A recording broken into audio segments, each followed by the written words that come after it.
of interviewing Dave Yanuk. He's the bassist from Second Wind, and he has graciously granted me an interview. No problem. So how are you? My pleasure. Cheers. Cheers. Marni. Cheers. We are independent. It was the venue of choice. Yeah, well, it's Monday. It's the only one that's open, right? Exactly. Drinking on a Monday. It's fantastic. Yeah. All right. So we're going to start. You want to talk about how you got started in music, how old you were, how you discovered your interest in music? Well, I have an older brother, and he decided he wanted to take piano lessons. I guess he was probably, he was still in elementary school because we were 4 years apart. So he took piano lessons, and my parents, backed him up with it 100%. Of course, being the younger sibling, I wanted to do exactly what my older brother did. Yeah. So by the time around 5th grade rolled around for me, I guess I was 10 or 11, however that is, I decided I would take piano lessons too. So I did, and I enjoyed it. It seemed natural to me. And so my parents bought us a piano, a real piano, in the living room, so we took piano lessons. And then around 1963 or 1964, I guess, a bunch of guys from Liverpool, England, showed up on the shores of the United States. And Do we know who that is? Yeah, okay. I don't have to remind people who that is.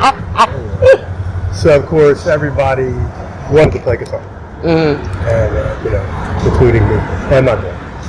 And so that's how I got started playing stringed instruments, although piano technically was string. Anyway, the piano always been, and is still a part of my music, because it really, piano lays out music theory in front of you, and I think every musician, regardless of what instrument he or she plays, needs to have some sort of functional, fundamental understanding of how the keyboard works. It's interesting you say that because Elise, she's going to school for music, and she's in music theory, and she has to learn piano. Well, the music theory it's right out in front of you. A lot of structure, everything's right there. So it helps you understand what's going on. Yeah. So it's still a big part of what I do musically, mostly at home. But when if I'm learning a new song, a lot of times I'll actually learn on piano first sometimes. Very cool. So but guitar became eventually bass. I don't know how exactly, but again, my brother had a band, and he used to rehearse in my parents' basement. It started out as a 5-piece kind of rock band. Then given the time, we're talking about the mid-'60s, R&B was very popular at the time. So his 5-piece band turned into a 7-piece soul band. And my good fortune was the bass player, who lived right down the street, rarely showed up for rehearsal. So I said, hey guys, I think I can play, so you guys can do this song. So they let me do that. And that's how I learned how to play bass. Oh, cool. That's awesome. And then you went on to school for music, right? Yeah, I continued to study privately off and on with a jazz piano player by the name of Bob Fields, sadly no longer with us, and a classical / jazz / pop bass player who's no longer with us either, and I'll remember his name in a second. Anyway, he was a big influence in me. So I did that for a precursor to going off to music school in Boston at the Berklee College of Music. And then, so who were your biggest music influences? Well, after my first band was an R&B band, and then after that I got into a more of a top 40, a smaller band, 5-piece band, 6-piece band, and we were right on we're talking the 60s here now. So after the Beatles and that stuff, then the real rock revolution started. Bands like Cream and a lot of other blues-oriented bands coming out of England. So they were huge influences. Traffic was one that was a really big influence on me. They were so different than all the other bands of that era. Of course, Cream was a front runner of kind of the band that my current trio kind of emulates to a certain extent, mainly because it's the same instrumentation, and our guitar player is very blues oriented. So I guess, you know, Jethro Tull was another band that I liked out of that era, and then of course the progressive rock thing started in the early 70s, and so I kind of followed that whole trail because that music was more interesting to me. Yeah. You know, and it's more difficult, more challenging to play, so the kind of stuff I kind of like. Well, that's good. It's good. It's good. Like they say, when you practice, it should be hard. It shouldn't be easy, because then it's not worth practicing. A lot of guys make the mistake of practicing what they're good at. You should practice what you're not good at. That's the only way you're going to get better. Right. Exactly. So, how did you get started on the road to being a full-time musician? Like, and what was your aha moment where you're like, I can do this. I love doing it. Yeah. I'm going.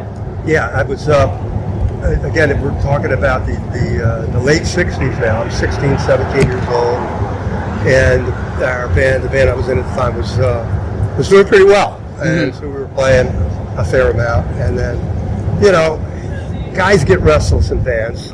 They want another challenge. They want to see it. They want to experience a different direction. And the more musicians you can play with, it's only going to help, because you're going to learn from everybody who works, good and bad. And so I got out of that band and got into another band that was playing more. So now we're playing 4 or 5 times a week. And I said, this is pretty cool. Yeah. And I'm getting paid on top of it. I don't have to go out and do some stupid job like deliver papers or something. Right. I can actually make enough money to buy a car or whatever I can take my girlfriend out, whatever. In a band, you know. So that one thing led to another, and the way the business works, you just meet people, and it's the networking, and you know, other opportunities arise, and you just go with what you think is the right decision. And that's so important nowadays, because networking is like one of the only ways you're able to get anywhere out of where you want to be. Oh yeah, you know, you have to talk to people. You have to meet all kinds of people. Absolutely, and it's always been important. And like you said, now it's even easier though with social media, things like that. And speaking of networking, and this community here in Bel Air, music community is great. It's tight knit. The musicians support one another. They're friendly to one another. I rarely hear one musician say anything bad about another one. I agree. That's not always the case. Yes. But it certainly is here. So it's a pleasure to play around here. Yeah, I get that vibe. Just kind of going around and listening and talking to everybody. It really is. It's a great community. So, what struggles did you face early on in your career? Would you change anything or do anything different? Don't face any struggle. It was easy peasy. Yeah, right. Now, I mean, I don't know. Define struggles. Sometimes I was out of work. You know, but I never questioned my ability to find work and to play. You know, so that, you know, you kind of second guess. No, maybe I shouldn't have left this band or that band or whatever. But I was never discouraged by the music part of it. Actual playing, rehearsing. Most of the bands I was in, the guys were easy to get along with, you know, reasonable people. But you're always going to meet some, you know, in any walk of life, so it doesn't matter. But I can't think of anything that discouraged me early on, anyway. Up until I was well into my 30s, before the music business started to kind of get on my nerves. But never the music part. Yeah, it's just the business part, which is very difficult to do sometimes. And you traveled. I did. When you played too, right? I played all the way from Minnesota down to the Carolinas in a more of a top 40 disco type of cover band, and we would go on the road for weeks at a time, and then come back and back out. It was good because it creates demand for the band, and because we had maybe 3 or 4 different rooms that we circulated around in the Baltimore area. But that's not enough. So if you want to play 50 weeks a year, so you have to travel. And one of my most fun times in traveling was I actually had a lot of fun. A lot of places I bet you did. And, but we had 2 solid years where we played the entire summer between Ocean City and Rehoboth. Oh, wow. And that was fun. And so, and of course the rooms were always crowded because it's vacation time. Yeah. People there. Yeah, I bet that was fun. That's good. So to play off of that, the comment about the community, how does the music scene now compare to the music scene in the past? Okay. And like the positives, drawbacks? Yeah. I think the number one thing for me was most of the places we played back in the 70s and 80s, for example, were more nightclub-oriented places. They didn't, a lot of them didn't serve food. They were a restaurant, and you played 6 nights a week at that particular venue, sometimes for multiple weeks at a time. We played the Pimlico Hotel in Baltimore, right around the racetrack, and we played there for 2 months. And so you don't see that as often. Right. You know, the residency type of situation, which is great for the musicians because they don't have to tear their equipment down. You know, it's like getting up and doing a 9-to-5 gig. Right. Almost, you know? Right. So that's the main difference that I see from what's going on today. Now it's mostly one-nighters. Guys are in multiple bands. At this point in my career, it doesn't interest me a lot. I did play in another band from 16 through here recently from 16 to 21. But I only did maybe a gig or so a month in another band. And then I got tired of that. Yeah. I like the stability of the trio we're in right now. And you know, it's not you go on the bandstand and you look through the set list and you're comfortable, you're confident because everybody knows the songs. Yeah. It's not always the case when you're going to bands where, this week, hi Jim, you're the drummer? You know, so, which can be a challenge too. Right. But it doesn't lead to a band being tight and efficient. I kind of like to do things. Yes. I'd imagine so. I know, I try to listen to other bands talk and stuff, and I know some bands don't practice and other bands practice religiously. What do you say about band practice and how important is it to your gigs when you're out performing? Well, I can speak again about what if you're in bands where you have different musicians showing up on different gigs, and obviously you're not rehearsing. And Justin knows that quite a bit, our guitar player. And he says almost none of the bands I play in rehearse. He says, and what's the best band I play in? Ours. Why? Because we rehearse fairly regularly, 2-3 times a month, depending on how busy our schedule is. If we're playing a lot, we probably don't. Right. And then we get tired of playing the same music all the time. Even though we're on about 150 tunes on our repertoire now. So we're always learning new material. Yeah. So you gotta, some of these songs you don't have to rehearse. But even the easiest ones, if you do, they're going to be better. Yeah. They're always going to be better. Yeah, you got to touch on the ones that you're used to doing just to refresh and keep it absolutely. Keep it fresh. And if, we have a show and somebody messed up with this or that and this, and at rehearsal we talk about it and don't do that again. And no noodling. No noodling. No. Do not play between songs. Thank you very much. I'll always remember noodling. I don't know why. It stuck with me, though. He wasn't talking to me, though, because I don't play an instrument. Yeah. I see that a lot with a lot of young guys, a lot of young bands. They're messing around between songs. Dudes, guys, come on. Yeah. Song after song. Yep. Keep the song exactly. going. You want to present a professional, tight persona. Yes. What was the best music advice you ever received? I'm going to say this. Probably at Berkeley, what I got out of Berkeley was they taught me how to be a professional musician. Okay. How to be prepared for any situation, be able to play as many different styles as you can, and just be a pro. Just be a pro. Be prepared. Yeah. And play what the music is asking you to play. And don't play more than that. And sometimes better play less. Sometimes less is more. Did you go was it a 4-year? It's a 4-year school, but I only spent 2 years there. I was because I had a pretty extensive background in formal training before I got there. You have to audition to get into the school. I was able to skip the first year, and so that was good. And then for a variety of reasons, I decided not to stick out the 4 years. But a lot of the guys when I went there, the school was not that old. I think it was only about 5 or 6 years old when I got there, and so it was still. I think that the school was still finding its way and how to best serve the students and things like that. As far as professional opportunities and things. So a lot of guys, got disenchanted with it. But I got a lot out of it. And it's like any school you go to, whatever major you happen to be. You're only going to get out what you put into it. And for me, when I was those 2+ years I was in Boston, it was almost like, all I did was practice and stuff. I didn't play out. I didn't gig. Because I was there to do that, and that's what I did. Yeah.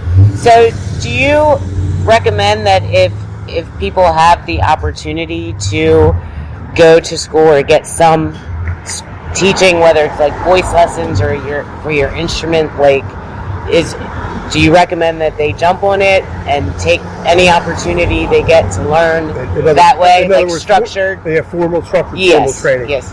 Well, look, it can't hurt, for sure. Now, some people thrive in an environment like that, and other people get frustrated and don't get out. Again, you get out what you put into it. But yeah, I certainly would recommend studying with somebody who's been around the block a few times, and not every musician, no matter how good they are, is a good teacher and can communicate what they know in an effective way. I was fortunate. Ashton Fletcher was the bass player. I was trying to remember 10 minutes ago. Wonderful guy, died young, unfortunately. Just a great mentor. He just gave me a ton of confidence and wrote me a wonderful recommendation to Berkeley. So, I miss that guy. He's a great guy. That's awesome, though. I was going to ask you something. I don't remember what it was. Oh, I remember. So, it's when you say that, like a lot of people, you take what you can to learn, because I know that was one of the things that I noticed when I started seeing Justin and you guys play, because there is a bit of an age difference, and a little bit. Hence what I thought Second Wind came from, but I was wrong. Well, it kind of is. but I said you can tell, like you can just tell how much Justin appreciates being there with you guys, like what you can bestow on him knowledge-wise, like he's drinking it all in, and you can tell, and I think that is a big hump for young musicians to maybe overcome, and to learn that they should learn from anyone that they can. Learning from somebody older than you, who has more experience than you, can only help you if you decide you want to accept that knowledge and that help. I was almost always the youngest guy in my band, and so I relish playing with guys a lot older than me, and it's because you can learn a lot. And Justin, we always teach Justin. He's 35, going on 70. like he's Buzzy an and old I. soul. He's an old soul, and we've introduced him not only as just the rigors of playing and stuff. He's plenty experienced now, but some of the music that we introduced him to, he had never played. He said. And so he really is getting a lot out of that, and vice versa.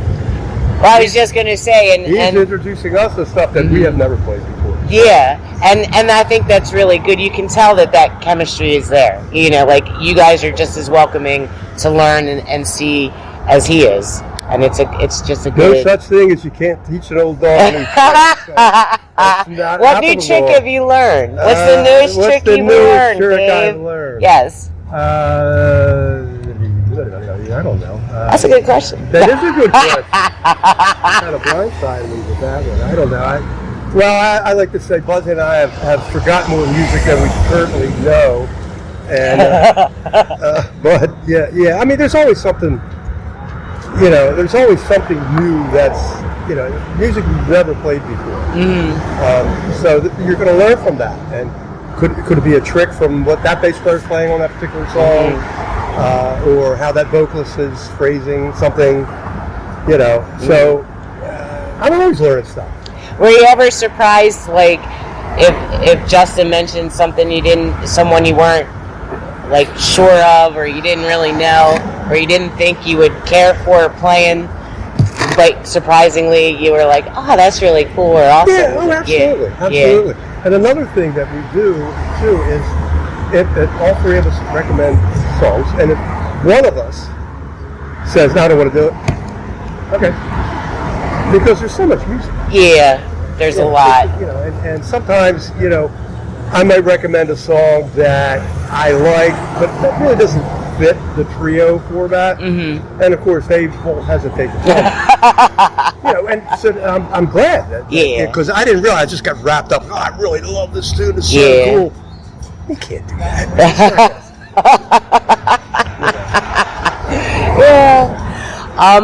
Who is your favorite musician that you've collaborated with, and why? Athletics, hands down. Athletics, very famous jazz singer in the 50s and 60s.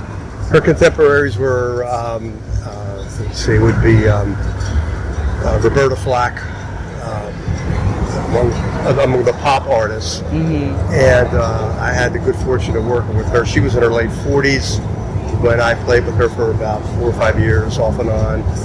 And I had the wonderful good fortune of picking the phone up one day. It was 1980. And she said, and we hadn't played together for a couple of years. She goes, Dave, I need a bass player. I said, okay. And we used to play at the Maryland Inn down in Annapolis a lot. I thought that's what it was. We played there a couple of weeks at a time, maybe a month at a time. I said, what's going on? She goes, well, you've heard of the Cool Jazz Festival up in Greenwich, Connecticut? I said, yeah, I think I've heard of that once before. I want you to play there. We need a bass player for that. So we did a couple of rehearsals, and off we went. And it was about 3,000 or 4,000 people in the audience on the estate of Jackie Robinson, the bass player. I mean, the baseball player. That bass was in there somewhere. And so I mean, it was a who's who of jazz. I mean, all the famous people in the world. Herbie Hancock was there. The list goes on and on. We go to do our set. Ethel's fronting the band and doing her thing. We're doing fine. I'm 25 years old. I'm like, wow. I look behind me. It's Dave Brubeck Quartet standing directly, like 8 feet behind us backstage, listening to our entire set. So that was, for a 25, 26-year-old guy, that was kind of a little nerve-wracking, you know. But that was cool. Came off and said, nice set, man.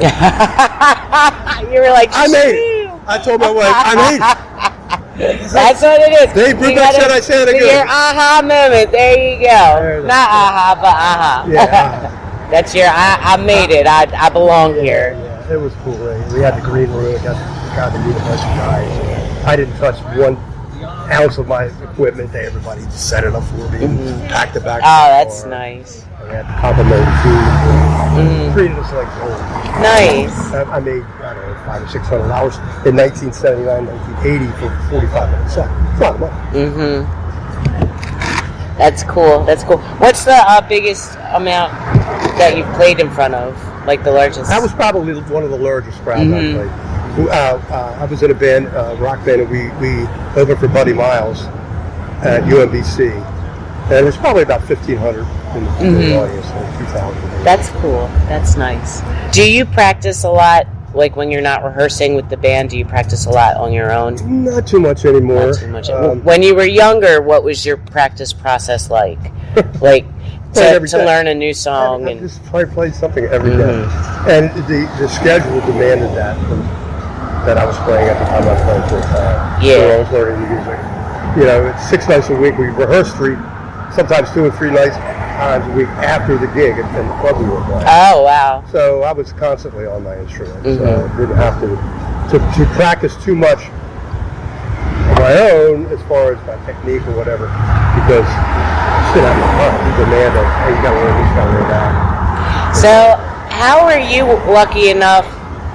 Because it sounds overall, I mean, I haven't specifically asked, but it sounds overall you've been able to work, like you've been able to find and work with people who have their head on their shoulders and they're focused, and that's their... Pretty much. Like, so how do you explain, like, was it just by dumb luck, or... Like, were you ever in a situation where a band that you were like, they're all a little too wild for me, I can't do this, or anything like that? Not too much of that, but I've played in many bands that were, I don't want to say beneath my level of playing, but, you know, it wasn't an exciting musical situation. Okay. The personalities were okay. Yeah. And so for me, that didn't last very long, because I was always looking for something that's going to push you. Me a little bit more. Yeah. And those guys are that way, I guess. Mm-hmm. I've worked with enough assholes in my life to, I mean, use that expression, but it happens. It doesn't matter what you're into. I mean, all facets of life. You're always going to work with people who you don't like. You don't like, right? Don't care for. I've had a few of those, and I tend to not talk to them. That's all. I'll just show up for the gig and play. That's all you can do. So, what adjustments do you make if you are struggling to learn a song, but it's a song like you feel would be really good for your band and stuff like that? Here's what's wonderful about the age of technology that we live in. Back in the day when I had to learn a song, it was on a vinyl record, and you don't know how many albums I scratched by lifting the needle up and having to go back and play that phrase again. And of course, the fidelity of the sound systems weren't very good as they are today. And sometimes the way tunes are mixed, especially for a bass player, it's difficult to hear what he's playing because it just wasn't mixed well. Mm-hmm. You know, as a bass player wasn't supposed to be that out front, and so you just kind of feel the low end, stuff like that. But today, if I'm learning something and I'm like, is that guy playing a B flat or a B major? It's hard to tell because the bass, the low frequency instrument, a lot of times it's not clear, especially if you're at the lower end of the instrument on a particular recording. Well, all I got to do is Google bass line, transcribe bass line of this particular song, and there it is. And I can read music fluently. So it's, talk about making life easy. Yes. I have a question though for you. Do you recommend people who are just starting to not use YouTube or use it sparingly so you get the... No, absolutely. Use everything that's at your disposal. Everything. Written music, audio music, everything. Yeah. Why not? That's true. Why not? And how have your bass playing and your vocals evolved over the years? Because you sing some too. Yeah. Well, when I was younger, I could sing very high. And my speaking voice is not low, and so naturally I could sing pretty high. And in a lot of the bands I was in, I would do a lot of the high harmony parts. And I just established a way to sing. Took note of what other singers, how they phrase things, how they breathe. That's the key. The phrasing, the breathing, singing correctly. Not singing from here, but singing from here. No, it's a big difference. And it's mostly experience, just like anything else. It's experience. And sitting on my couch in my living room with my classical guitar and strumming through a few Sting ballads or something like that, and then going out on the stage and singing behind, a loud band night and day.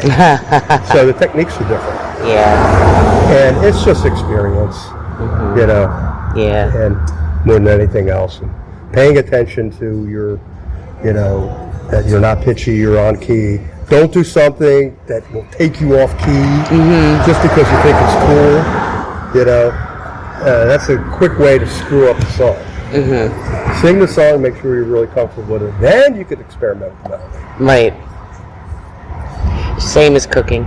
Yeah, there you go. Stick with the recipe. I always eyeball the recipe, and if it's something I don't know, I, for the most part, follow the recipe. Yeah. And then I like to cook too, and sometimes you just substitute something because, and from experience, you know what works together and what doesn't work. Yes, exactly.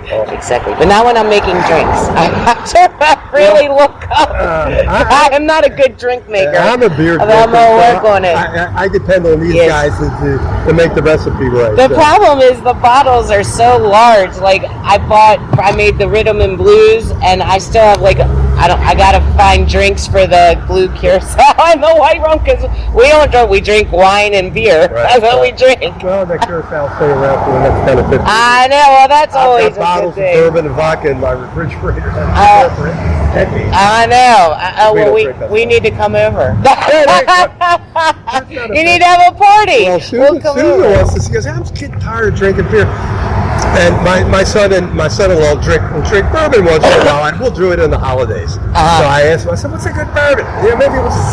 Maybe once a week we'll have a sip of bourbon. Indeed, you try to spice it up a little bit. Yeah, change it up. Where is your favorite venue to play currently, and why? This place is pretty cool, especially out here in the courtyard. That would be independent. For those of you who don't know where we're at. Yeah, and we've been playing here. We first played here in 21, but they have the tent out there now for the anniversary this past weekend. But then there was a noise problem, and we played out there on the tent in 2021, and been playing it here ever since. So I guess they like us. You think? And we actually have played inside the tap room, which is pretty much insane for us to do that. Yes, it's crowded too. But we have the good fortune of having a drummer that knows exactly how to control the volume. Yeah, his control is amazing. He's an amazing player and as amazing of a person. For those of you who don't know, that's Buzzy London. I'm Buzzy London. Everybody knows pretty awesome. Anyway, so we like to play out here in the courtyard. It's nice, and we've been drawing well now the last couple of years. So it's a very good, enthusiastic crowd. It's one of our favorites, I guess. I don't know. I don't think there's any that I don't really like too much. Yeah. And the only thing that it would be the acoustics of the particular place. Yeah. Most of the outside venues are easy to get a good sound. What was your scariest moment on stage?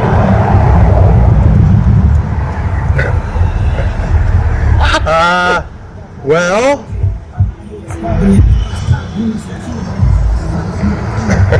I'm not sure I should tell this story or not. I think you should, and I can cut it out. Okay, all right, I'll tell the story. No, it's not bad.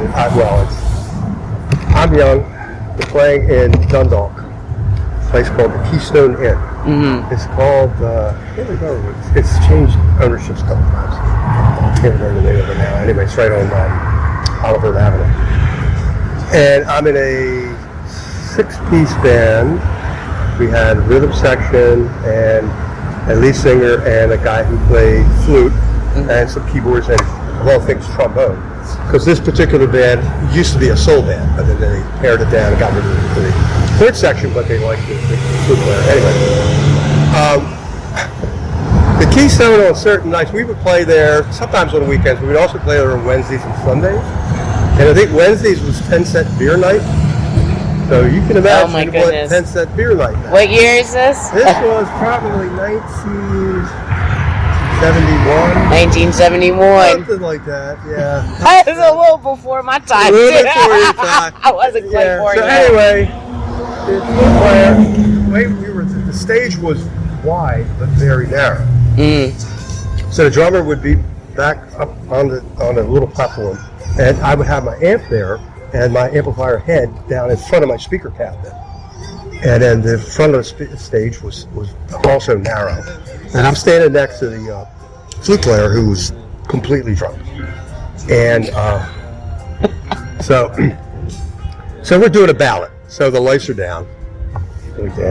I hear this tinkling sound in a cup.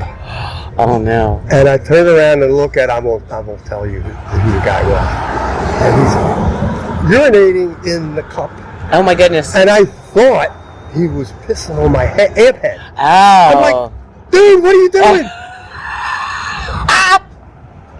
He was trying to be discreet at least. He was being as discreet as possible, and so that was a scary moment. I was concerned about my equipment more than anything else.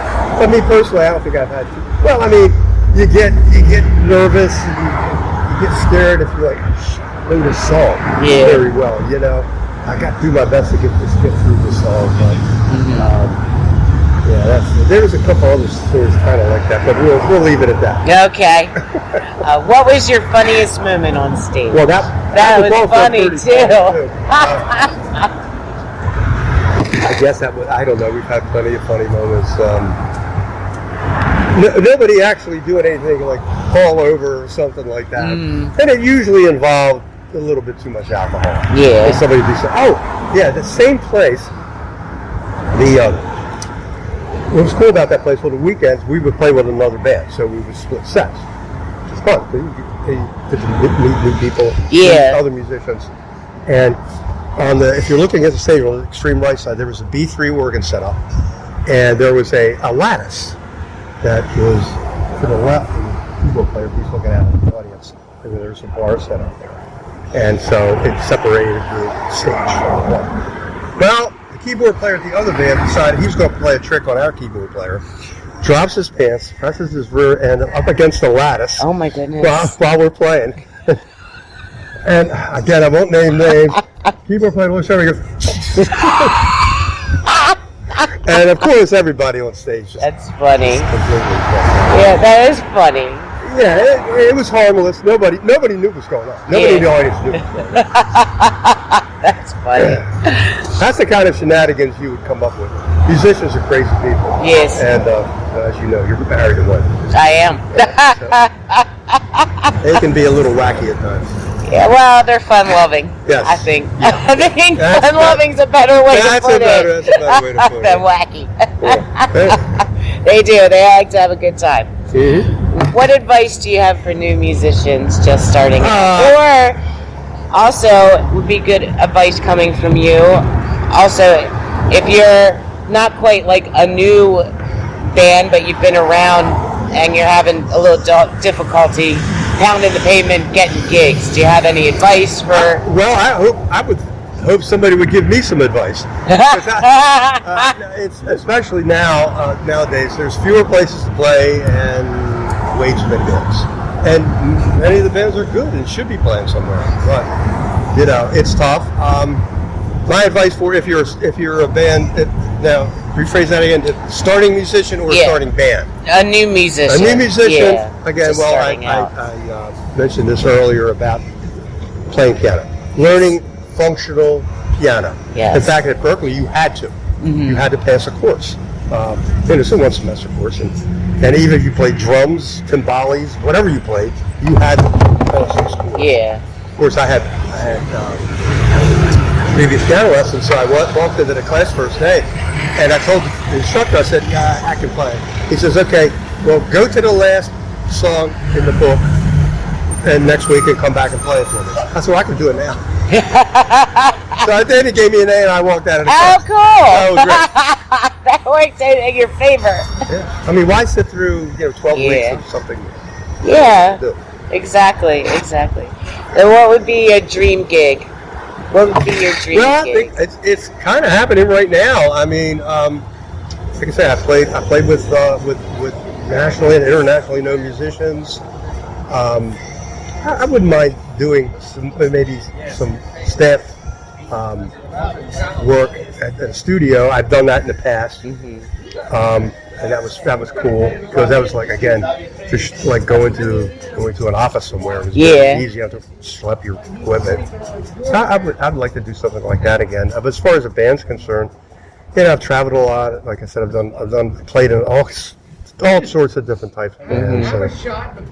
Stuff we're doing now is great. We're doing what we want to do. Yeah.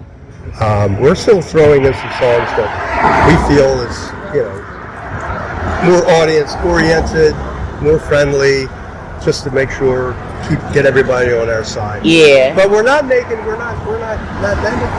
too many concessions. We're doing what we want, and it's working. Yeah. So if it's working, it's working.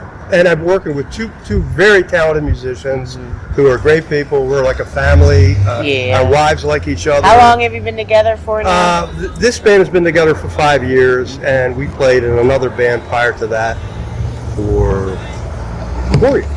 So 9 years. It's about 9-10 years. Yeah. And I've known Buzzy for... You don't even want to say. I'm not going to tell you how long we've known each other, but that's cool. But yeah. And Justin's wife is going to have a baby. So, I know. So the band is going to have a baby. So that's really cool. Yes, your family's getting bigger. It is. It is. I think that's awesome. It really is. Anything else you want to share? Any other stories or tidbits or nuances? Anything? We covered pretty much all. I think we did. Yes. All right. Great, Well, great cheers. Cheers. Yeah. Thank you. Cheers. And go check Second Wind out. Please. You'll see. I'll post like I do. And that's it. All right. It's a wrap. It's a wrap. HUMA.